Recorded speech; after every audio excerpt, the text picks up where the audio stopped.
श्री राधे राधे कृष्णा कृष्णा। भक्ति का मर्म और काल की महिमा।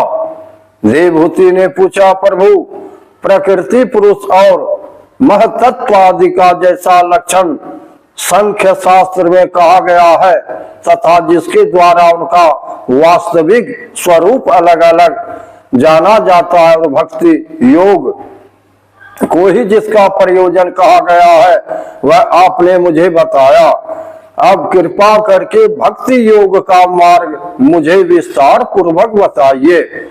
इसके सिवा जीवों की जन्म मरण रूप अनेक प्रकार की गतियों का भी वर्णन कीजिए जिनके सुनने से जीव को सब प्रकार की वस्तुओं से वैराग होता है, जिसके भय से लोग शुभ कर्मों में प्रवृत्त होते हैं और जो ब्रह्मादि का भी शासन करने वाला है उस सर्व समर्थ काल का स्वरूप भी आप मुझसे कहिए।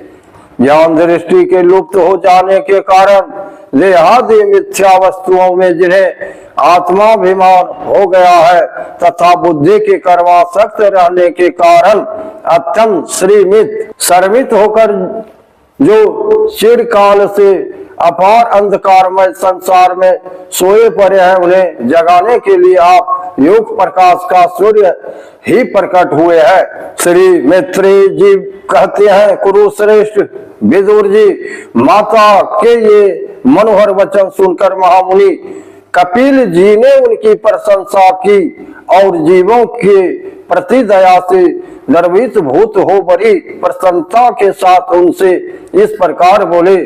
श्री भगवान ने कहा, माता जी साधकों के भाव के अनुसार भक्ति योग का अनेक प्रकार से प्रकाश होता है, क्योंकि स्वभाव और गुणों के भेद से मनुष्यों के भाव में भी विभिन्नता आ जाती है। जो भेददर्शी क्रोधी पुरुष हृदय में हिंसा दंभ अथवा मत्सर्य का भाव रखकर मुझसे प्रेम करता है वह मेरा तामस भक्त है। जो पुरुष विषय यश और ऐश्वर्य की कामना से प्रतिमादि में मेरा भेदभाव से पूजन करता है वह राजस भक्त है। जो व्यक्ति पापों का क्षय करने के लिए परमात्मा को अर्पण करने के लिए और पूजन करता कर्तव्य है इस बुद्धि से मेरा भेदभाव से पूजन करता है वह सात्विक भक्त है। जिस प्रकार गंगा का प्रवाह अखंड रूप से समुद्र की ओर बहता रहता है उसी प्रकार मेरे गुणों के श्रवण मात्र से उन मन की गति का तेल धारावत अविच्छिन्न रूप से मुझ सर्वांतरवायी के प्रति हो जाना तथा मुझ पुरुषोत्तम में निष्काम और अनन्य प्रेम होना यह निर्गुण भक्ति योग का लक्षण कहा गया है। ऐसे निष्काम भक्त दिए जाने पर भी मेरी सेवा को छोड़कर सालोक साष्टी सारूप्य और सायुज्य मोक्ष तक नहीं लेती। भगवत सेवा के लिए मुक्ति का तिरस्कार करने वाला यह भक्ति योग ही परम पुरुषार्थ अथवा साध्य कहा गया है। इसके द्वारा पुरुष तीनों गुणों को लांघ कर मेरे भाव को मेरे प्रेम रूप अप्राकृतिक स्वरूप को प्राप्त हो जाता है। निष्काम भाव से श्रद्धा पूर्वक अपने नित्य नैमित्तिक कर्तव्यों का पालन कर नित्य प्रतिहिंसा रहित उत्तम क्रिया योग का अनुष्ठान करने मेरी प्रतिमा का दर्शन स्पर्श पूजा स्तुति और वंदना करने प्राणियों में मेरी भावना करने धैर्य और वैराग्य के अवलंबन महापुरुषों का मान दीनों पर दया और समान स्थिति वालों के प्रति मित्रता का व्यवहार करने यम नियमों पालन अध्यात्म शास्त्रों का श्रवण और मेरे नामों का उच्च स्वर से कीर्तन करने से तथा मन की सरलता सत्पुरुषों के संग और अहंकार के त्याग से मेरे धर्मों का भगवत धर्मों का अनुष्ठान करने वाले भक्त पुरुष का चित्त अत्यंत शुद्ध होकर मेरे गुणों के श्रवण मात्र से अनायास ही मुझ में लग जाता है। जिस प्रकार वायु के द्वारा उड़कर जाने वाला गंध अपने आश्रय पुष्प से घ्राणेन्द्रिय तक पहुंच जाता है उसी प्रकार भक्ति योग में तत्पर और राग द्वेष आदि विकारों से शून्य चित्त परमात्मा को प्राप्त कर लेता है। मैं आत्मा रूप से सदा सभी जीवों में स्थित हूँ। इसलिए जो लोग मुझ सर्वभूत स्थित परमात्मा का अनादर करके केवल प्रतिमा में ही मेरा पूजन करते हैं, उनकी वह पूजा स्वांग मात्र है। मैं सबका आत्मा परमेश्वर सभी भूतों में स्थित हूँ। ऐसी दशा में जो मोह बस मेरी उपेक्षा करके केवल प्रतिमा के पूजन में ही लगा रहता है, वह तो मानो भस्म में ही भवन करता है। जो भेददर्शी और अभिमानी पुरुष जो दूसरे जीवों के साथ वैर बांधता है और इस प्रकार उनके शरीर में विद्यमान मुझ आत्मा से ही द्वेष करता है, उसके मन को कभी शांति नहीं मिल सकती। माता जी, जो दूसरे जीवों का अपमान करता है वह बहुत भी घटिया बढ़िया सामग्रियों से अनेक प्रकार के विधि विधान के साथ मेरी मूर्ति का पूजन भी करे तो भी मैं उससे प्रसन्न नहीं हो सकता।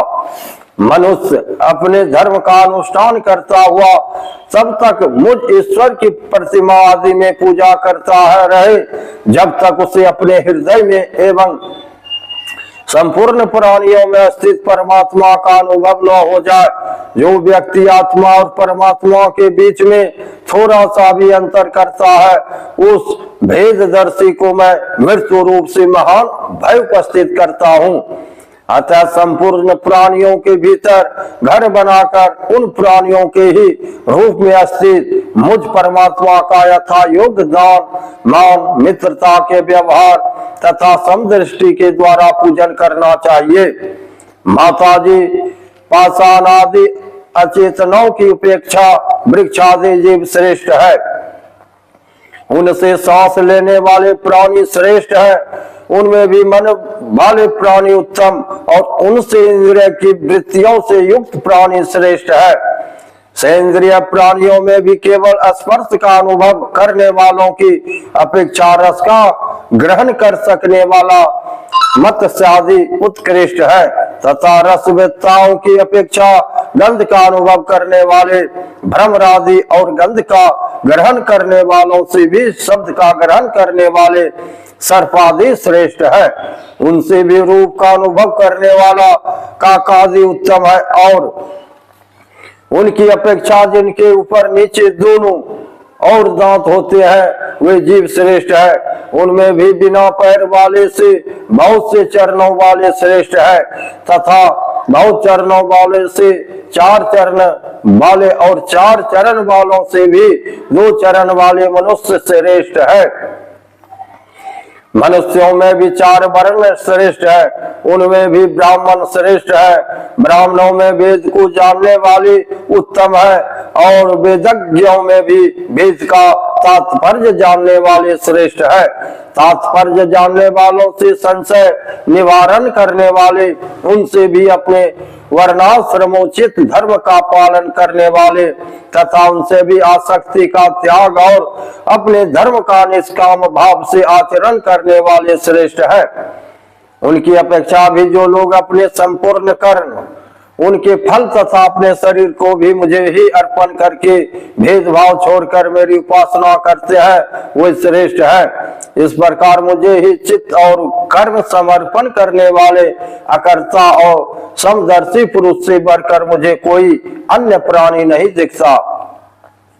अतः यह मानकर कि जीव रूप अपने अंश से साक्षात भगवान ही सब में अनुगत है, इन समस्त प्राणियों को बड़े आदर के साथ मन से प्रणाम करें।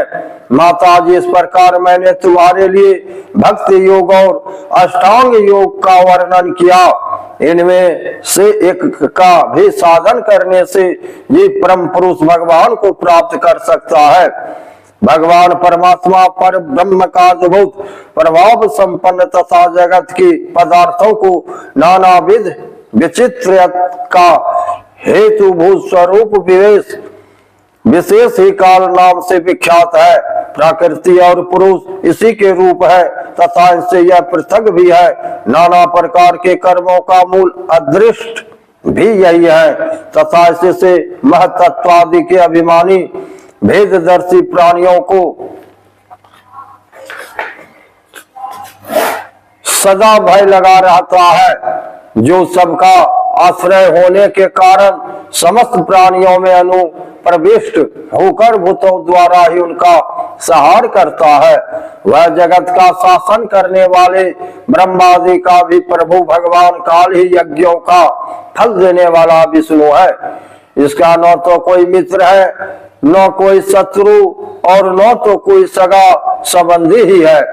यह सर्वदा सजग रहता है और अपने स्वरूप भूत श्री भगवान को भूलकर भोग रूपवाद में पड़े हुए प्राणियों पर आक्रमण करके उनका संहार करता है। इसी के भय से वायु चलता है, इसी के भय से सूर्य तपता है, इसी के भय से इंद्र वर्षा करते हैं और इसी के भय से तारे चमकते हैं। इसी से भयभीत होकर औषधियों के सहित लताएं और सारी वनस्पतियां समय समय पर फल फूल धारण करती हैं। इसी के डर से नदियां बहती हैं और समुद्र अपनी मर्यादा से बाहर नहीं जाता। इसी के भय से अग्नि प्रज्वलित होती है और पर्वतों के सहित पृथ्वी जल में नहीं डूबती। इसी के शासन से ये आकाश जीवित प्राणियों को श्वास प्रश्वास के लिए अवकाश देता है और महतत्व अहंकार रूप शरीर का 7 आवरणों से युक्त ब्रह्मांड के रूप में विस्तार करता है।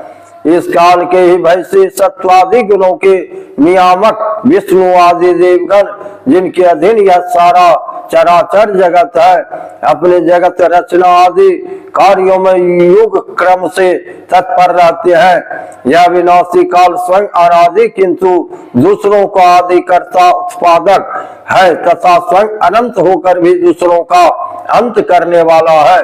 यह पिता से पुत्र की उत्पत्ति कराता हुआ सारे जगत की रचना करता है और अपनी संहार शक्ति मृत्यु के द्वारा यमराज को भी मरवा कर इसका अंत कर देता है। राधे राधे, कृष्णा कृष्णा। लाइक करिए, सब्सक्राइब करिए। जय श्री हरि कृष्णा। राधे राधे।